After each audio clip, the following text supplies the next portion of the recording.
you for watching the second of these short reflections. This is our story, these are our songs. Today's hymn is Great is Thy Faithfulness, which regularly appears near the top of the poll of the nation's favourite hymns carried out by BBC Songs of Praise. You know, we're all trying to work out, aren't we, what it means to live faithfully under these current circumstances.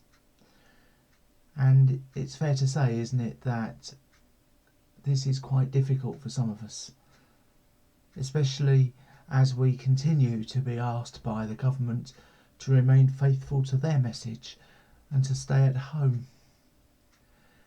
It's difficult, isn't it, being physically separated from friends and family. It certainly isn't easy, but we can try to be faithful as we remember to make a telephone call or to drop an email. And even though we may feel that there's little that we can do, being available for each other is one way that we can faithfully live out our calling to love one another. Of course, we remember that some of us are far more involved in the fight against coronavirus than others. Our doctors, nurses and carers find themselves undertaking the exhausting work of caring for the sick and dying. I've been particularly touched this week by an email from someone working in a hospital who writes, "I am moved by the efforts of the nursing staff to try as far as possible to ensure that no one dies alone. And I've witnessed a lot of tears. Tears when they succeed and when they don't." So it's important that we give thanks and pray for those whose jobs put them on the front line of danger as they care for those in need. I think it's important that we recognise too that even if they've been doing their job for a long time, they are still discovering new ways of loving God and loving their neighbour and living faithfully. In today's hymn, we are reminded that the foundation of our faithful living is God's faithfulness.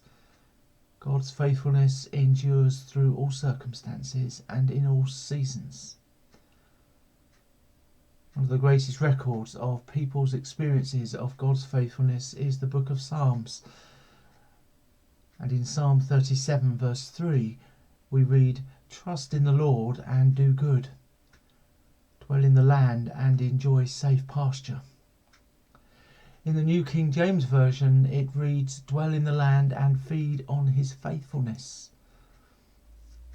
You know, it's a comfort to us that no matter what is happening around us, God's nature and God's faithfulness doesn't change. And so even when we're at our wits' end, and even if our faith is hanging by a thread, God remains the same, and that thought can sustain us. There is no shadow of turning with him. But God doesn't ask us to pretend that we're finding things easy. And in the Psalms we frequently read the words of faithful people who nonetheless are expressing their fears, their frustrations and their anxieties to God in very real and very honest ways. I think, for example, of the writer of Psalm 42, who looks back remembering how he used to go to the house of God under the protection of the Mighty One, but then cries out to God, "Why have you forgotten me? Why must I go about mourning, oppressed by the enemy?" You know, eventually he comes to see that God hasn't left him. And he looks forward to the day when he can worship God again amongst the community of faithful people. And he says, "Send me your light and your faithful care. Let them lead me." And he goes on, "I will go to the altar of God, to God my joy and my delight." So in times like these, if our faith is tested, and if indeed we are learning new ways of being faithful, we may also learn new ways of how God is present to give us the strength we need for today and the bright hope for tomorrow. And that's my prayer as we wait, as we watch and as we pray for the end of this disease and the end of all that it's meant for us. I ask that God gives each of us the strength we need for today and the bright hope for tomorrow. Let us feed on God's faithfulness and learn from Him how we can faithfully live for Him and for each other. And as I finish, can I say that Pete and I have been most grateful for the encouragement we've received following the first of these videos.